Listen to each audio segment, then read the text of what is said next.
حامدا ومصليا محترم ورپوښتنه کړې ده چې د وسوسو علاج څه شی ده.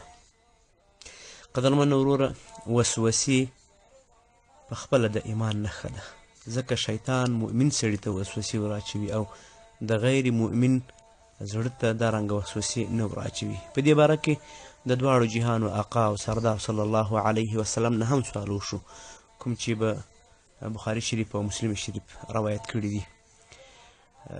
جاء الناس من الصحاب نبی صلی الله علیه وسلم فاسألو، رسول پاک سلم ته خلک راغلل وی او له رسول پاک صلی الله علیه وسلم نه هغوی پوښتنه وکړه چې په موږ کې کله داسې افکار پیدا کېږي چې موږ ته د هغه ویل هم سخت دي. رسول پاک صلی الله علیه وسلم وفرمیل آیا تاسې هغه پیدا یا احساس کړي دي؟ نو هغوی وویل هو. رسول پاک صلی الله علیه وسلم وفرمیل ذاک صریح الایمان، دا صریح ایمان ده، څرګند ایمان ده. همدارنګه د دواړو جهانو د آقا او سردار صلی الله علیه وسلم یو بل مبارک حدیث هم ده چې عن عبدالله قال سأل النبي صلى الله عليه وسلم عن الوسوسة قال تلك محض الإيمان.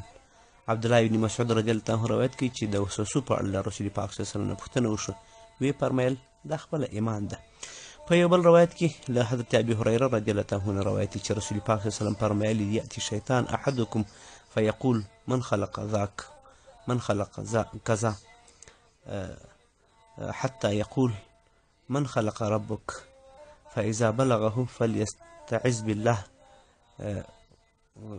داسې مبارک الفاظ راغلي دي چې یو د تاسې نه وي شیطان یو ته راځي او ورته وایي چې چا دغه شی پیدا کړی ده او چا هغه پلانکی شی پیدا کړی ده، تر دې حده پورې چې بالاخره وسوسه به دومره زیات شي او شکونه به وراچوي چې پوښتنه به ترې نه کوي چې ستا پروردګار څوک ده.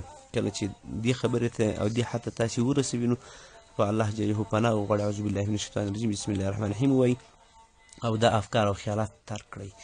همدارنګه په بل مبارک حدیث کې هم راځي چې شیطان ان الشیطان یأتی احدکم فیقول من خلق الارض فیقول الله فیقول من خلق الله فاذا احس احدکم بشیء من هذا فلیقل آمنت بالله وبرسوله.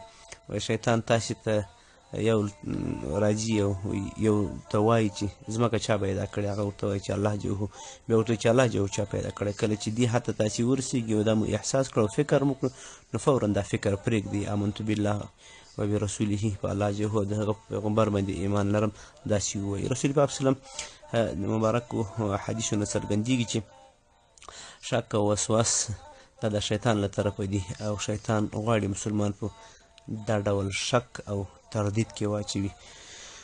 کله چې مسلمان د شیطان وسواس سره مخامخ کیږي هغه به د رسول پاک صلی الله علیه وسلم د ارشادات موافق داسې عمل کوي. لومړی الله جل جلاله ته به پناه وروړي، دوهم دې ډول افکار او خیالاتو ته به ادامه نه ورکوي، د هغه د دفع کولو کوشش به کوي. دریم آمنت بالله آمنت بالله وملائکته وکتبه ورسوله، همدغه وایي آمنت بالله آمن الرسول بما انزل الیه یقول اعوذ برب الفلق قل اعوذ برب الناس.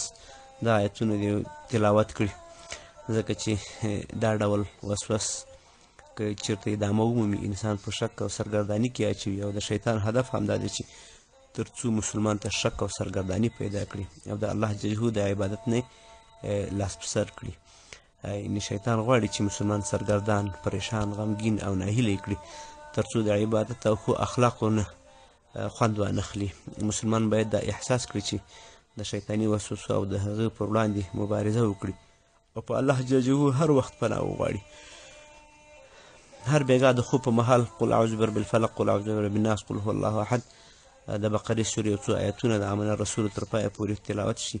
دا د هر قسم وسوسو قرآني علاج د فتاوی علماء بلد الحرام الکند الثمین لومړی ټوک 199 مخ او 201 مخ. مننه، په عزت اوسئ. الله دې موږ تاسې ټولو ته د شیطاني وسوسو او د شیطاني افکارو نه په خپل فضل او کرم سره امان را په نصیب کړي. امین. السلام علیکم ورحمة الله وبرکاته.